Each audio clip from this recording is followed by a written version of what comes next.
नमस्कार जी, बहुत बहुत स्वागत है आप लोगों का। आप फेसबुक पर पंजाब केसरी टीवी देख रहे हैं। मैं संजीव शर्मा हूं। इस वक्त की बड़ी खबरें लेकर मैं हाजिर हूं। Kiran Tandon ji, thank you very much for watching. दूसरे साथी भी जो जुड़ रहे हैं उनका भी स्वागत है। हेमराज खोड़े जुड़ गए हैं, उनका भी स्वागत है। काइंडली इसको शेयर कर दीजिएगा इस लाइव स्ट्रीम को, ताकि ज्यादा से ज्यादा लोग जल्दी से जल्दी जुड़ जाए और हम अपनी खबरें शुरू करें। गोपाल सुबोध जी, आपका भी स्वागत है। बहुत बहुत शुक्रिया आप लोगों का जुड़ाव के लिए। आज मुख्य रूप से जो बातें हम करेंगे, जैसे कि आप हमारे हेडिंग में भी देख रहे होंगे, बीजेपी में 2024 के लोकसभा चुनाव से पहले ऐतिहासिक बदलाव हो रहे हैं। इन बदलावों का हिमाचल प्रदेश की बीजेपी पे क्या असर पड़ेगा, उसकी भी आज चर्चा करेंगे। आउटसोर्स भर्ती प्रदेश में अब बंद हो जाएगी। सरकार ने लगभग ये मन बना लिया है कि ठेके पर अब नो रिक्रूटमेंट। क्या पूरा मामला आपको बताएंगे। और अधीनस्थ कर्मचारी चयन आयोग के बाद अब लोक सेवा आयोग के ऊपर भी प्रश्न चिन्ह लगने शुरू हो गए हैं। उसके ऊपर भी भ्रष्टाचार के आरोप लग रहे हैं। क्या पूरा मामला आपको बताएंगे। एक पत्र आया है मुख्यमंत्री के पास और पुलिस प्रमुख के पास, उसकी जानकारी आपको देंगे। उसमें क्या लिखा गया है। और चुराहा के विधायक हंसराज के साथ विवादों का नाता है कि छूटे नहीं छूटता। एक के बाद एक विवाद उनके साथ जुड़ते हैं। हालांकि उन विवादों का उनके ऊपर कितना असर पड़ता है, कितना नहीं पड़ता है, ये कहना मुश्किल है, क्योंकि वो फिर से चुन के आए हैं। जब पिछली बार विवाद हुए थे तो जनता ने उनको चुना है, अच्छी बात है, लेकिन विवाद उनके साथ लगातार बने हुए हैं। आज उनके साथ एक और विवाद जुड़ा, वो क्या है उसकी भी चर्चा करेंगे।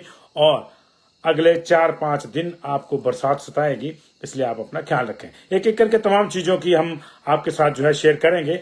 लेकिन सबसे पहले आपकी जानकारी के लिए बता दें, एक दुखद खबर जो है वो आ रही है। रणजीत सागर डैम में जो है 2 बच्चे डलहौजी के हैं, ये बताए जा रहे हैं, इनकी डेथ हो गई है डूबने से। रणजीत सागर डैम का ये मामला बताया जा रहा है। डलहौजी के सदर बाजार के ये बच्चे बताए गए हैं, जो शायद रणजीत सागर डैम घूमने गए थे और वहां पे ये नहाने के लिए उतरे। और 2 लोग जो है, ये बसोली के पास ये घटना हुई है रणजीत सागर डैम में। 2 युवकों को जो है अभी उनकी तलाश जारी है। 2 युवक जो हैं वो उसमें डूब गए हैं गोताखोरों की मदद से। और इनके नाम जो है गगन और साहिल बताए जा रहे हैं। सर्च ऑपरेशन चला हुआ है, लेकिन लंबा समय हो गया है। ऐसे में उम्मीदें धुंधला गई हैं, जीवन की उम्मीदें धुंधला गई हैं। हम इस खबर के माध्यम से आपसे ये भी अपील करना चाहेंगे कि इस तरह के हादसे बरसात में लगातार हो रहे हैं। गर्मी का मौसम भी है, उमस है। लोग खासतौर से युवा लोग जो है वो खड्डों में और नदियों में बिना कुछ सोचे समझे नहाने के लिए उतर रहे हैं और हादसों का शिकार हो रहे हैं। कृपया ऐसा ना करें, नदियों से दूरी बनाए रखें। बरसात के दौरान नदी नालों का जो फ्लो होता है उसको जांचने में बड़ों से भूल हो जाती है और उसका पता नहीं चलता। पानी का बहाव बहुत तेज होता है और दुर्घटना हो जाती है। और जब दुर्घटना हो जाती है तो पीछे जो रह जाते हैं उनके जीवन में पूरी उम्र भर के लिए एक दाग, एक जख्म लग जाता है जो भराए नहीं भरता। इसलिए युवाओं से, बच्चों से हमारी खास तौर से यह आग्रह है, और सैलानियों से भी, कि सेल्फी के चक्कर में या मस्ती के चक्कर में अपनी जान को जो है वो जोखिम में इस तरह से ना डालें। दुखद खबर आ रही है डलहौजी से। डलहौजी के सदर बाजार के 2 बच्चे बताए जा रहे हैं, 2 युवक बताए जा रहे हैं। ये जम्मू कश्मीर गए थे अपने दोस्तों के साथ घूमने और वहां रणजीत सागर डैम में नहाते समय ये डूब गए हैं। इनकी सर्च की जा रही, सर्च ऑपरेशन चला हुआ है। साहिल और गगन इनके नाम बताए जा रहे हैं। थोड़ी देर पहले पब्बर में लगातार बैक टू बैक 2 हादसे हुए थे, रोडू में, पब्बर नदी में, और बाकी जगहों से भी इस तरह के जो है खबरें आ रही हैं, दुखद खबरें। इसलिए हमने कहा कि सतर्क रहें, सजग रहें, क्योंकि बरसात के मौसम में नदी नाले जो हैं उनकी गहराई का अंदाजा लगाना थोड़ा मुश्किल हो जाता है और फिर उससे कई बार जो है इस तरह के दुखद हादसे हो जाते हैं। अब बात करते हैं आज की सबसे बड़ी खबर के लिए। आप सब जानते हैं कि बीजेपी लगातार तीसरी बार प्रधानमंत्री नरेंद्र मोदी के नेतृत्व में सरकार बनाने के लिए प्रयासरत है और उसका दावा है कि अगले चुनावों में वो पहले से ज्यादा सीटें लेकर आएगी और ऐतिहासिक जनादेश उसको मिलेगा। लेकिन इस जनादेश के लिए वो ऐतिहासिक बदलाव भी कर रही है। आज बीजेपी ने एक एक करके 4 राज्यों के, जिनमें से कुछ चुनावी राज्य भी हैं, उनके अध्यक्षों को बदल दिया। तेलंगाना में जी किशन रेड्डी को, केंद्रीय पर्यटन राज्य मंत्री हैं, इनको अब वहां अध्यक्ष बनाया गया तेलंगाना का, बीजेपी का। आंध्र प्रदेश में डी पुरंदेश्वरी को अध्यक्ष बनाया गया पार्टी का। झारखंड में बाबूलाल मरांडी को बनाया गया है और पंजाब में सुनील जाखड़ को बनाया गया है। ये बड़े बदलाव हुए, ऐतिहासिक बदलाव। हम इसको क्यों कह रहे हैं, इसकी भी हम आपसे जो है जानकारी साझा करते हैं। ऐतिहासिक बदलाव में 2 चीजें देखिए। सुनील जाखड़ कुछ दिनों तक, पिछले साल तक जो है वो कांग्रेस के, पंजाब कांग्रेस के अध्यक्ष थे। जब बहुत ज्यादा लड़ाई सिद्धू में और अमरिंदर सिंह में हुई और बात चली वहां कि नया मुख्यमंत्री बनाया जाएगा, तो जो वोटिंग हुई थी उसमें सबसे ज्यादा वोट सुनील जाखड़ के नाम पर पड़े थे। लेकिन तब कांग्रेस की एक बड़ी नेत्री ने कथित तौर पर यह कह दिया था क्योंकि वो सिख फेस नहीं है, इसलिए उनको अगर मुख्यमंत्री ना बनाया जाए तो बेहतर है।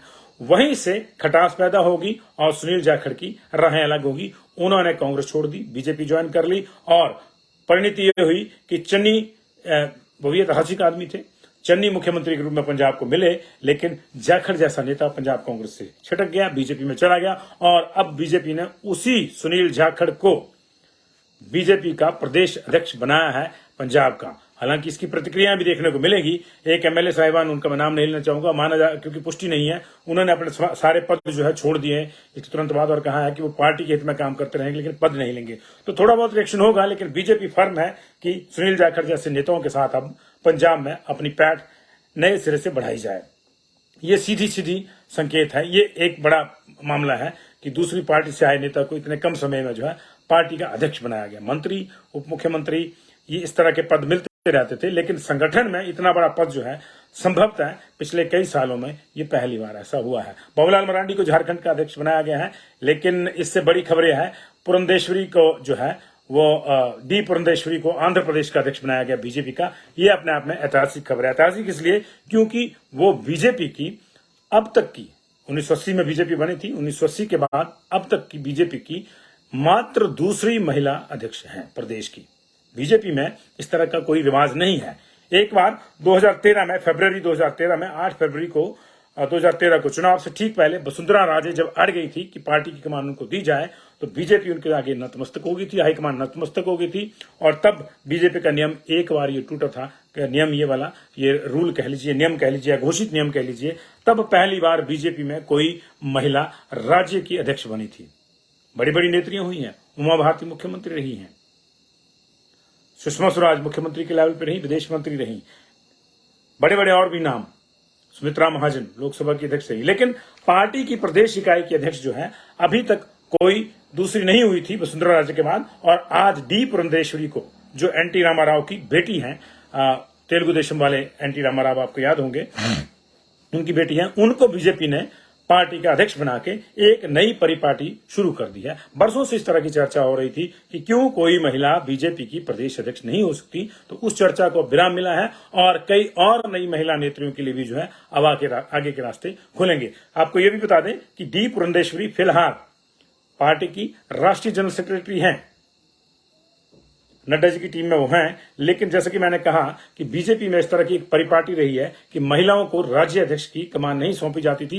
एक एक्सेप्शन हमने आपको बताई थी कि चुनाव से तीन या 4 महीने पहले वसुंधरा राजे बनी थी, जब चुनाव हुआ तो वो मुख्यमंत्री बन गई और अध्यक्ष कोई और बन गया। तो बस एक छोटा सा उदाहरण था। उसके बाद अब डी पुरंदेश्वरी को बनाया गया है। पूरा कार्यकाल करती है, नहीं करती है कार्यकाल को पूरा, ये बाद में पता चलेगा वक्त के साथ, लेकिन फिलहाल इनको बनाया गया। तो एक नई परिपाटी ये भी शुरू हुई है। जैसे कि मैंने कहा कि कई महिला नेत्रियों के लिए अब जो है राज्यों में एक नया रास्ता खुल जाता है। लेकिन हिमाचल प्रदेश में टीम बिंदल को अभी नए सिरे से गठित होना है। हालांकि पुरानी टीम भी बिंदल जी की ही थी और सुरेश कश्यप जब आए थे तो कोई ज्यादा बदलाव नहीं हुए थे। एक आध बदलाव उन्होंने सुबह किया था तो शाम को फिर से बदल गया था। वो उसकी चर्चा करें या ना करें वो आप देख लें, ज्यादा महत्वपूर्ण नहीं है वो, लेकिन ज्यादा बदलाव उन्होंने नहीं किए थे। तो ले दे के वही टीम थी, लेकिन इसी बीच में कई चीजें बदल गई हैं। बदल के फिर से बिंदल अध्यक्ष बने हैं, उधर बीजेपी सत्ता से बाहर हो गई, अब वो प्रतिपक्ष में है और अब उनको एक नई टीम बनाना है ऐसा माना जा रहा है। तो ये संकेत ऐसे भी हैं कि इस बार हिमाचल प्रदेश में भी बीजेपी की मेन टीम में कोई महिला जनरल सेक्रेटरी हो सकती है। अभी तक नहीं हुई। ऐसा नहीं है कि बीजेपी में इस तरह का कोई रूल है। जैसे मैंने कहा कि डी पुरंदेश्वरी खुद जो है नेशनल लेवल पे जनरल सेक्रेटरी थी, और तो ये है, लेकिन हिमाचल प्रदेश में अभी तक किसी भी महिला को जनरल सेक्रेटरी का पद बीजेपी ने नहीं सौंपा है। तो ऐसे में अब उम्मीद की जा रही है कि इस बार जो टीम बिंदल का गठन होगा तो जो 4 जनरल सेक्रेटरी बीजेपी के होते हैं, एक संगठन के होते हैं जिसको संगठन मंत्री भी कह देते हैं, जो अभी हाल ही में बदल के आए हैं, सिद्धार्थन आए हैं, उसमें केरला के रहने वाले हैं। ये संगठन मंत्री जो होते हैं, एक ये संघ की ओर से आते हैं, तो सिद्धार्थन आए हैं। 3 जो होते हैं उसमें 2 त्रिलोक हैं और एक जो है राकेश है। एक राकेश जम्वाल है, एक त्रिलोक जम्वाल है और एक त्रिलोक कपूर है। तो इनमें से 2 एमएलए हैं और सूचनाएं ये भी हैं, अपुष्ट सूचनाएं या पुष्ट कह लें, कि त्रिलोक जम्वाल जो हैं उन्होंने कहा है कि वो अब अपने विधायक वाली भूमिका पे ज्यादा कंसंट्रेट करना चाहते हैं, इसलिए he want to step down as a general secretary of the BJP. तो एक पद वो भी मुझे लग रहा है कि भरना पड़ेगा, हो सकता कुछ और रिशफल हो जाएगा, लेकिन ये माना जा रहा है कि इस बार एक महिला जनरल सेक्रेटरी होगी। अब ये महिला जनरल सेक्रेटरी कौन होंगी, इसको लेकर जो है आने वाले दिनों में काफी राजनीति गरमाने वाली है। क्या वो बीजेपी महिला मोर्चा के से जो है एलिवेट होके आएंगी, या फिर जो है किसी नई नेत्री को जो है ये पद दिया जाएगा, ये देखना होगा वक्त के साथ साथ क्या होता है क्या नहीं होता है। और उसके बाद अब फिर महिला मोर्चा की तो टीम पूरी की पूरी ही बननी है। तो इन चीजों में है, माना जा रहा है कि 10 तारीख के आसपास, क्योंकि 7 तारीख को बिंदल साहब की एक मीटिंग है दिल्ली में हाईकमान के साथ, और उस मीटिंग में शायद कुछ डिस्कस होगा। तो 10, 11, 12 तारीख तक जो है उनके लौटते ही जो है वो इस तरह की कोई नई घोषणाएं जो है हो जाएंगी। तो टीम बिंदल पे भी जो है ये जो राष्ट्रीय स्तर पे बदलाव हुआ है उसका असर देखने को मिल सकता है। अगली खबर का रुख करेंगे। प्रदेश में भर्तियों में हो रही धांधली को लेकर आपने देखा कि पिछले 6 महीने से हड़कंप मचा हुआ है। अधीनस्थ कर्मचारी चयन आयोग सस्पेंड है, उसके कुछ लोग अंदर हैं, जांच जारी है। हालांकि उस जांच की जो परिणतियां हैं वो ये है कि पेंडिंग रिजल्ट्स बहुत ज्यादा लेट हो गए, बहुत ज्यादा पेंडिंग हो गए, वो नहीं आ रहे हैं, लोग परेशान हैं। लेकिन भ्रष्टाचार को लेकर जो है एक संस्था जो है पूरी तरह से उस पर तालाबंदी हो चुकी है, और अब जो एकमात्र संस्था बची है हिमाचल प्रदेश लोक सेवा आयोग, अब उस पर भी उंगलियां उठनी शुरू हो गई हैं। एक गुमनाम पत्र आया है, मुख्यमंत्री को मिला है, और इसकी पुष्टि हुई है कि मुख्यमंत्री को मिला है, और पुलिस प्रमुख को भी ये पत्र गया है। और उसमें अब प्रदेश लोक सेवा आयोग में भी कुछ अधिकारियों, कुछ पदाधिकारियों और कर्मचारियों पर उसी तरह के आरोप लगाए गए हैं जिस तरह के अधीनस्थ कर्मचारी चयन आयोग में लगे थे। 3 लोग, बच्चों ने नाम दिए हैं अपने, 3 लोगों ने अपने नाम भी लिखे जिन्होंने ये लेटर लिखा है, लेकिन उन्होंने अपने एड्रेस नहीं लिखे हैं, और मुख्यमंत्री को ये चिट्ठी गई है। इसमें ये कुछ कर्मचारियों के नाम लिखे गए हैं कि वो ये सारा धंधा चला रहे हैं। कुछ ऐसे प्रतिभागी भी बताए गए हैं जो हाल ही में अच्छी पोस्टों पे लिए जो परीक्षाएं हुई उनमें उत्तीर्ण हुए हैं, और ये कहा गया है कि वो कर्मचारियों के, वहां काम करने वाले कर्मचारियों के जो है रिश्तेदार हैं, बच्चे हैं उनके कुछ के, और उनको पेपर जो है वो लीक किए गए थे। इस तरह के आरोप लगाए गए हैं। अब इन आरोपों, क्योंकि ये गुमनाम पत्र, गुमनाम तो नहीं कहते, लेकिन जिन्होंने अपने नाम लिखे हैं उन्होंने अपना एड्रेस नहीं लिखा है, तो इस पत्र को लेकर काफी जो है अब हड़कंप मचा हुआ है। पुलिस भी इस मामले में देखना कि क्या कर पाती है, क्योंकि ये एक इंडिपेंडेंट बॉडी है, इसके खिलाफ जो है बकायदा एक प्रोसीजर के तहत ही जांच शुरू की जा सकती है। ऐसा नहीं है कि आप यू जस्ट वॉक इन और पूछना शुरू कर दो कि क्या हुआ क्या नहीं हुआ। लेकिन अब इस बात को लेकर चर्चा शुरू हो गई है कि किसने ये पत्र लिखा है। उस पत्र के जो लिखने वाले हैं, अगर वो सुन रहे हैं तो अच्छी बात है, अगर वो कॉन्फिडेंट है कि उनके आरोपों में दम है, और अगर कहीं सुन रहे हैं और जो खबरें छप रही इस बाबत उनको भी पढ़ रहे हैं, तो वो अपना पता भी बता देना चाहिए, मुझे लगता है उनको, और सारी चीजें जो है इस तरह सामने आनी चाहिए। लेकिन ये एक अच्छी परंपरा नहीं है, ये एक अच्छा संकेत नहीं है कि एक के बाद एक जो हमारी संस्थाएं हैं वो इस तरह से प्रश्न चिन्हों के दायरे में आ रही हैं। और देखिए, कई लोगों ने कमेंट करना भी शुरू कर दिया कि ऐसा हो रहा है, खेल चल रहा है, चूहे बिल्ली का खेल चल रहा है। ये ठीक है, लेकिन जो भी खेल अगर चल रहा है तो उसको निश्चित तौर से खत्म होना चाहिए, क्योंकि ये इस तरह का जो खेल है वो गरीब और मेहनती जो अभ्यर्थी हैं उनके साथ मजाक है, उनके साथ मजाक है, उनकी मेहनत पे पानी फिर जाता है। पहले ही कई मामले जो है वो फंसे हुए हैं, और अब अगर ये लोक सेवा आयोग वाला मामला भी जो है अगर सही पाया जाता है तो निश्चित तौर से ये एक बड़ी डेवलपमेंट होगी। क्या होता है क्या नहीं होता है इस पे जो है हमारी पूरी नजर है। जैसे मैंने आपको बताया कि ये जो पत्र लिखा है ये किसी धीरज चौहान ने, माफ कीजिएगा गौरव चौहान ने, रणेश ने और दीप्ति ने की, 3 लोगों के नीचे नाम लिखे हैं। टाइप्ड है, ये साइन भी नहीं है, पता भी नहीं लिखा है, लेकिन इसमें कुछ बातें लिखी हैं बाय नेम। कुछ कर्मचारियों, अधिकारियों और पदाधिकारियों के नाम लिखे गए हैं जो लोक सेवा आयोग के हैं। यहां तक भी बताया गया कि कौन वहां कितने साल से कार्यरत है, किसके कितने रिश्तेदार, किसके कितने बच्चे जो हैं वहां जो है परीक्षाएं पास करके जो है नौकरी पे लगे हैं। ये सारी चीजें इसमें दी गई हैं। तो अगर इतनी माइन्यूट डिटेल दी गई है तो निश्चित तौर पर मुझे लगता है कि ये एक जांच का विषय है, और इस पर किसी न किसी ठोस तरीके से आगे बढ़ना चाहिए। लेकिन इसी बीच में जो हमारी पुरजोर मांग है, हमारे जो दर्शक हैं उनकी भी वही मांग है, लोगों की भी यही मांग है पूरे प्रदेश की, कि जो अधीनस्थ कर्मचारी चयन आयोग भंग किया गया है उसको पुनः रीइंस्टेट करना चाहिए। बार बार ये बात हो रही है कि हिमाचल प्रदेश लोक सेवा आयोग जो है उसको उन भर्तियों को कराएगा, उनके रिजल्ट कराएगा। अभी तक ऐसा कुछ हुआ नहीं है। वो एक सिस्टम के तहत वहां काम हो रहा था। अगर सारे के सारे कर्मचारियों को आपको लगता है कि निकालना है तो आप निकाल ही चुके हैं, नए कर्मचारी रख दीजिए। अदरवाइज जो दोषी आपको लगता है कि नहीं है, आप उनको दोबारा काम पे लौटने के लिए कहिए वहां पे। और एक बड़ा संस्थान इस तरह से जंक यार्ड में नहीं बदलना चाहिए, ये हमारा मानना है।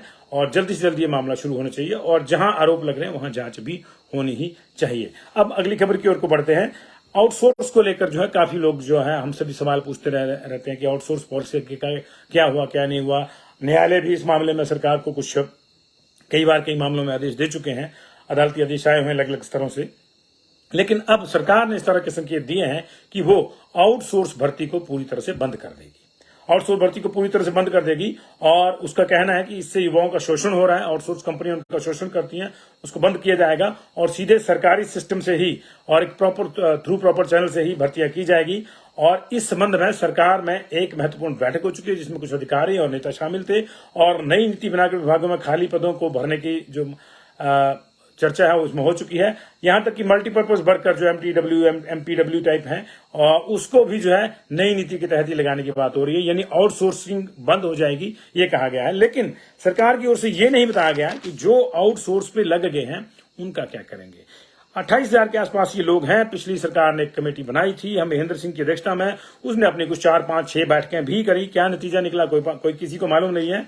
और उसमें जो है 132 के आसपास कंपनियां थी जो आउटसोर्स का काम यहां पे कर रही हैं। अब दिलचस्प है, पैसा सरकार ने पूरा देना है लेकिन आधा वो कंपनियां खा जाती हैं। भाई क्यों? वो कंपनियां आपके मामे की हैं क्या? किसकी कंपनियां हैं? आपके रिश्तेदारों की हैं? क्यों आप देते हैं? बड़ा प्रश्न यही है। और फिर बाद में वो लोग बरसों शोषण का शिकार होते हैं और अंततोगत्वा फिर उसी सरकार को झेलना पड़ता है, जो भी मौके पर होती है कि उसको आंदोलन झेलना पड़ते हैं। तो निश्चित तौर से ये एक अच्छी परंपरा नहीं है। लेकिन जिन लोगों को लगाया गया है, जो वर्षों से लगे हैं, 28,000 के आसपास लोग हैं, उनका क्या होगा ये सरकार ने अभी स्पष्ट नहीं किया है। एफआईआर तक करने की बात कही थी क्योंकि 13 कंपनियां ऐसी थी जिन्होंने तत्कालीन सरकार, जो बीजेपी की सरकार थी, महेंद्र सिंह की कमेटी थी, कैबिनेट सब कमेटी जिसको बोल सकते हैं, और उस कमेटी के निर्देश भी नहीं माने थे कि डाटा उपलब्ध करवाओ। उन्होंने रिस्पॉन्ड ही नहीं किया था कि उनका कहना था कि सरकार भाड़ में जाए, हम नहीं मानते किसी को। उन्होंने कोई डाटा उपलब्ध नहीं करवाया था कि हमने किसका जीपीएफ, सीपीएफ, पीएफ जो जमा करवाया, नहीं करवाया, कितने लोग हमारे पास है, कोई डाटा ही नहीं उन्होंने दिया था। तो ये 13 कंपनियां थी, उनके ऊपर एफआईआर की बात हुई थी, हुई या नहीं हुई आप सब जानते हैं।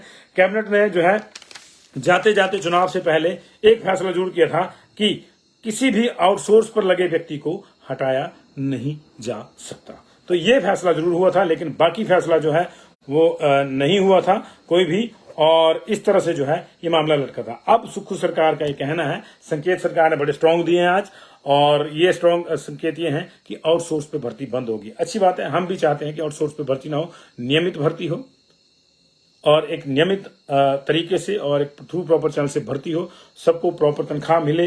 आउटसोर्स कंपनियां बीच में क्यों माल लूटें, वो आड़ती ही है, एक तरह से आड़त वाला ही काम है, तो ये बंद होना चाहिए। ये हम जो है ये हम भी चाहते हैं। लेकिन जो लोग 28,000 के आसपास आउटसोर्स पे लगे हैं उनके लिए निश्चित तौर से सरकार को जो है कोई ना कोई नीति बनानी होगी। आप ऐसा नहीं कर सकते हमने बंद कर दी तो वो बेचारे हो गए, उनके लिए भी कुछ ना कुछ सोचना होगा, उनको एडजस्ट करना होगा। बाकी और कई लोग हैं जैसे एनएचएम में भर्तियां हो रही हैं, बाकी उसमें भर्तियां हो रही हैं, उनके लिए भी एक स्थायी नीति की जरूरत जो है। क्योंकि अगर आप रोजगार दे रहे हैं तो एक स्थायी नीति के तहत ही रोजगार मिलना चाहिए। अब बात करते हैं हंसराज की। नाम हंसराज है लेकिन रहते विवादों में। चुराहा के विधायक, विधानसभा के पूर्व उपाध्यक्ष, आज उनके साथ एक और विवाद जुड़ गया। दरअसल हिमगिरी राजकीय वरिष्ठ माध्यमिक पाठशाला में आज एनुअल फंक्शन था या स्पोर्ट्स फंक्शन था कोई, और वहां पे स्पोर्ट्स मीट हो रही थी और वहां पे इन्होंने जाकर हंगामा किया। हंगामे के जो कारण है वो आप पे छोड़ देते हैं, वैलिड है या नहीं है। इनका कहना था कि वहां पे जो है उस व्यक्ति को चीफ गेस्ट बुलाया गया था जो चुनाव में इनसे हारे हैं। इनका कहना था कि मैं इलाके का विधायक हूं इसलिए मुझे बुलाया जाना चाहिए था कायदे से। उधर स्कूल के प्रिंसिपल साहिबान ने जो बयान दिया उन्होंने कहा कि शिक्षा विभाग के निर्देशानुसार हमने जो है बुलाया हुआ था। लेकिन ये अपने आप में बड़ी दिलचस्प बात है कि वहां भरे कार्यक्रम में बच्चे सारे सहमे हुए थे, जिंदाबाद मुर्दाबाद के नारे चल रहे थे, गुंडागर्दी नहीं चलेगी, दोनों तरफ से नारे चल रहे थे। और विधायक महोदय ने वहां पे जो है कुछ हीटेड एक्सचेंज भी हुई होगी, आरोप लगाया जा रहा है कि उन्होंने उसको धमकाया। इस तरह के मामलों में दोनों तरफ से इस तरह के आरोप लगते हैं कि उसने मुझे धमकाया, उसने मुझे धमकाया। लेकिन ये परिपाटी जो है ये आज की नहीं, ये पुरानी है। जिसकी सरकार होती है उसके हारे हुए बंदे भी इस तरह के फंक्शन में आते हैं, चाहे फिर वो बीजेपी ही क्यों ना रही हो।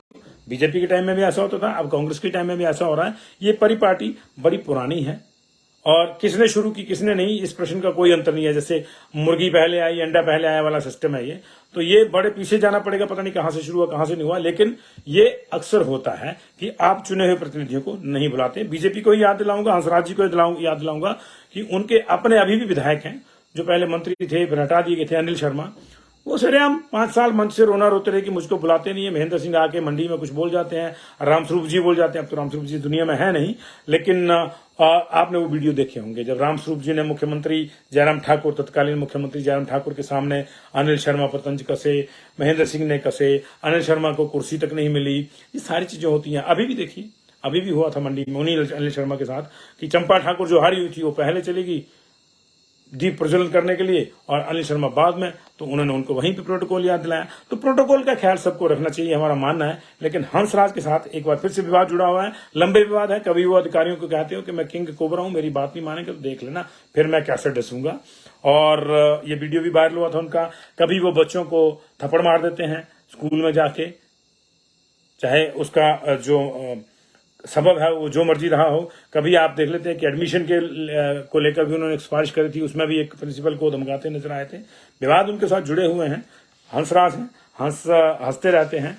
लेकिन उनको ये भी लगता है कि सब जगह राज उनका ही होना चाहिए। कायदे से जहां जहां होना चाहिए वहां वहां हो, जहां जहां नहीं होना चाहिए वहां वहां जरूरत नहीं है। तो ये आज की जो प्रमुख खबरें थी। इसके साथ चलते चलते आपको याद दिला दें कि 4 दिन का जो है 5, 6, 7, 8 का, और मूल रूप से जो है 5, 6 और 7 का येलो अलर्ट है, हाई प्रेसिपिटेशन का।